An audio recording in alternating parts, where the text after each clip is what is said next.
We're here this morning with Ranjan Parida, who's going to talk to us about the Innovation Lab. Thanks for spending some time with us. Good morning, David. So, I guess first off, tell us about yourself here at Blue Slate. David, as you know, I've been working with Blue Slate Solutions for about a year now. I've been working with the Michigan client, helping them with their healthcare initiative programs for the past 1 year, and I'm also part of the Innovation Labs here in Blue Slate. And that's been really great to have you participating. Can you describe specifically what your role is in the Innovation Lab?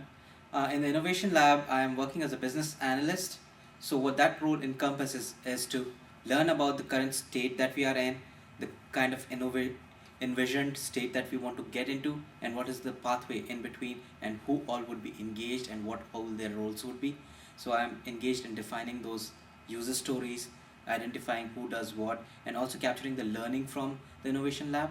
I would also be engaged with the senior management in terms of defining what kind of products we need to get out of it, or the decision tools and stuff that we need to get, and that's where I would be engaged mostly in this process. Interesting.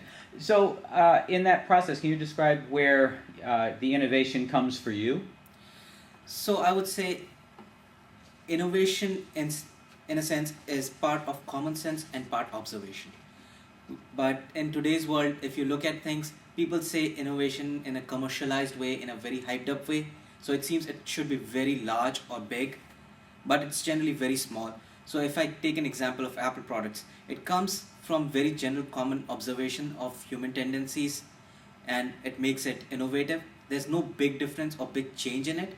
It's almost the same as any other mobile phone, but what makes it different is the simple observations that have been incorporated into it.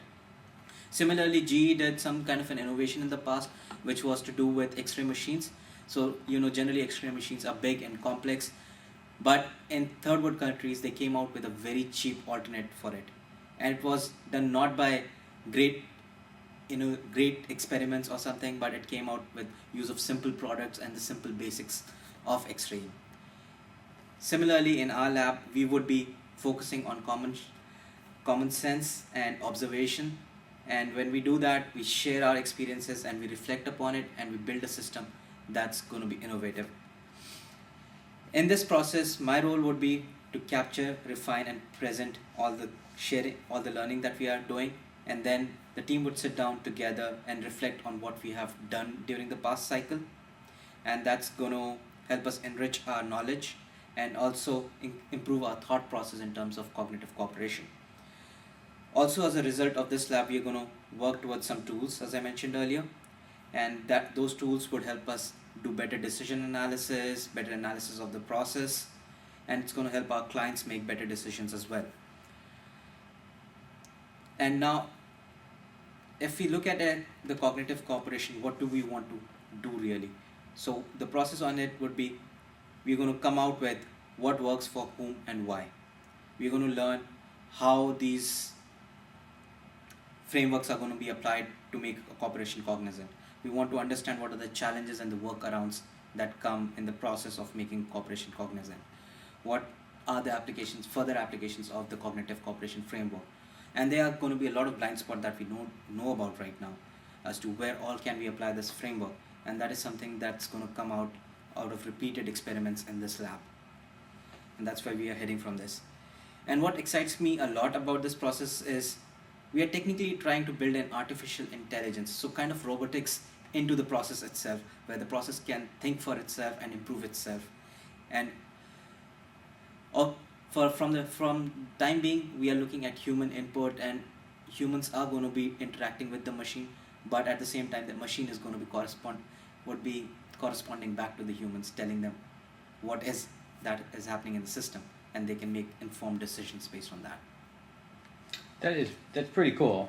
Now, your role, as you described, is around documentation. So, at least that's part of what you're doing. Specifically, what are you doing in the requirements gathering process that's different than how you would normally approach requirements gathering? Yeah, so as I said, most of my role is going to be around documentation and requirements gathering. In terms of requirements gathering, there's a very interesting thing that we are trying to do here or accomplish. In a typical environment or project environment, you go in, you capture the requirements as business would understand it. So I would write a statement and say, okay, view account details, and business would understand that a user wants to view the account details. But what it doesn't tell you is what is the precursor to it, what is the requirement, what are the functionalities that make that happen before the user actually does the transaction that we're requesting of him. So in this process, we are trying to be more structured. We want to list out every step that is needed for a user to get to that point and execute that specific story. And that's where we go down into the micro level details of execution or getting there, and building independence, building a structure where we can identify what all needs to be done before that point and what happens after that point, and what are the preconditions and post conditions. Now when we talk about preconditions and post conditions in a typical environment, the precondition and post conditions are recorded at the story level. But what we want to do is bring it down to the tasks level, because every task has a precondition and a post condition. Now to take you into a detailed example of how we would be breaking down the stories, let's look at the story that we talked about, the view account detail story. That story would encompass something like an account holder logs into the system. That's going to be the first step that the user would be doing. Then the system would go back to the base database, look up his information and bring out the account information. So the next step would be the system fetching the account holder's account informations. Following that, the system would display those list of accounts for the user. Then the user would select one of those accounts. Then the system would go back and fetch more details on that account and display those details to the user, and that's when the user actually sees the account details. But for each of these steps, let's say the system logging into the system, there's a precondition that the account information should exist, the user details should exist, and that's the level that we want to get down to when we are capturing those requirements. So we know where the disconnects are, if at all. This also allows us to go back and say, so typically a user testing or UAT would be based off of steps like these. So, and because our requirements are captured at that detail level, you can actually go into the system and bring out those user steps, and you don't have to explicitly write user acceptance test cases. You can build them from the requirements itself.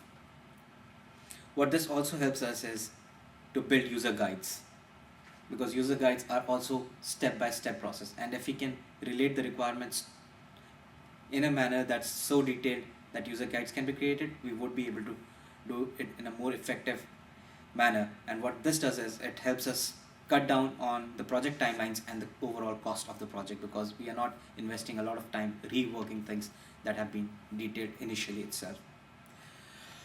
On top of that, we are making use of semantics.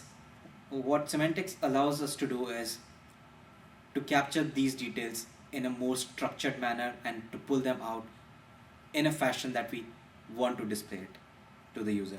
So that may not just be restricted to UAT test cases and user guides, but may have further more applications, which we would be exploring during the course of this lab. Cool. Now, it sounds really interesting what you're doing. Does it excite you? Yes, it does excite me a lot, especially thinking about that we are pioneers in something about building artificial intelligence into the system itself and helping improve the business process. So far, we have seen these kind of technologies in robotics, where we are trying to imitate human beings, or on an individual system, but looking at a corporation as a whole and trying to build this kind of an intelligence into it is really very exciting for me. And think of a world where you put in the requirements, and the requirements are all in the system, and you don't have to wait for months to get the system in place, but the system would recognize what have you fed in, and it can configure itself and build you a system that you require. That's quite a vision. And if it wasn't a vision like that, it won't be innovation, right. Would it be? Good point. So can you describe, you're working with a team. Yes. And so there's this concept of a lab. So can you talk about the approach that is being taken in the lab? As you have heard before from Elizabeth Sheely about how we're going about executing the lab, I would speak a little bit more about what is the composition of this lab. This lab consists of, let's go get into what cognitive cooperation is structured around. So we talked about cognitive cooperation earlier, and it had 6 constructs in it. and each of those construct has a lead in the team right now, and those leads are basically responsible for doing the market research, for tool evaluation, for technical evaluation, and establishing a baseline system and taking the innovation perspective on each of those constructs and leading those. On top of that, we have a group of advisors for each of those leads. What these advisors do is advise those leads on certain aspects, but also work as bouncing boards for them to bounce off their ideas and any thought that comes into their mind, and evaluating what the pros and cons of their approaches are. So there's quite a journey in front of you, it sounds like, from the things that you're describing, the vision, eventually doing. Where are you in this whole process? So we have only started, and we are just, I would say we aren't even starting to run or walk right now. We are crawling. To be fair, we are trying to figure out how we go about everything and how do we place. So there's a lot of debates going on as to how we should approach. But even before we start experimenting with anything, we need to have a baseline in place, and that's where we are working towards. So we are in the process of procuring technologies and establishing a baseline front, and every lead is taking a forefront and evaluating what should be used in the lab and getting some more details about it. So right now we are in a process where we would be able to set that baseline by the end of the next sprint. Excellent. So once that baseline is in place, and you've got that model, what's the next step? So what baseline represents in a real world is the working system as of today in any world. So we'll let it run, and then we'll sit down and observe what is coming off it. So those things that we are looking for are the pain points in the system where there's issue. We're looking at redundancies that are created in the system. We're looking about the communication lapses that are going to take place in the system, where there's a lot of delays in the process. Why is something getting lost, or why is it something taking so much time in processing? Those are the kind of things that we're going to look for, and then we're going to do a detailed analysis of those areas. We're going to then pick up an area to improve, and then we're going to start experimenting with that area, trying to see if we apply our cognitive cooperation framework to those areas, is it going to improve the system? Where are the challenges in incorporating a cognitive cooperation framework on that pain point? And there would be failures, yes, but then there would be one point when we'll succeed. We'll see there's a massive improvement as a result of this, and that is something that we can share with our client and have them see the value. It sounds like a very iterative process as you're going through that kind of experimentation. When are you done? There's no end to it, right? When you are experimenting, there's no end. Otherwise, science would have been done by now. So we are looking at a constant iterative process. Every now and then there's going to be something that's successful that's going to come out of it that we can share. We see value for everyone or a specific group, and then we are going to share it with those clients and help them improve there. But the process is never going to stop. We're going to be constantly engaged, one cycle after another. It's just going to go on.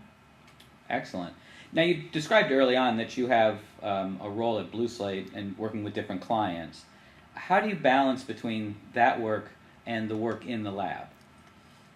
What helps us in this lab is the flexibility that we get as a result of Agile. So we come into a sprint, we have these planning sessions before the start of the sprint. We know well in advance, like 2 weeks in advance, as to what kind of load we are getting into from a client perspective over the next 2 weeks. And at that point, we can decide if we have enough capability to pick up a lot of stories or only a few of those stories. And that flexibility does help the overall lab, because if there's a week where I cannot pick too many stories, I can select and say I'm going to pick only one story and work on it. Or if I'm too busy that I can't even pick any story, I can say I'm not going to do anything during this sprint and pick something up on the next sprint. And then there would be periods where there isn't too much work at the client side, and then I can put in more hours and get more done during those weeks. Now, there would be dependencies between the work that you're doing and other team members. As you described, there are different leads across the different areas in the cognitive corporation, the different technologies being used. How do you manage all those dependencies in such a flexible environment?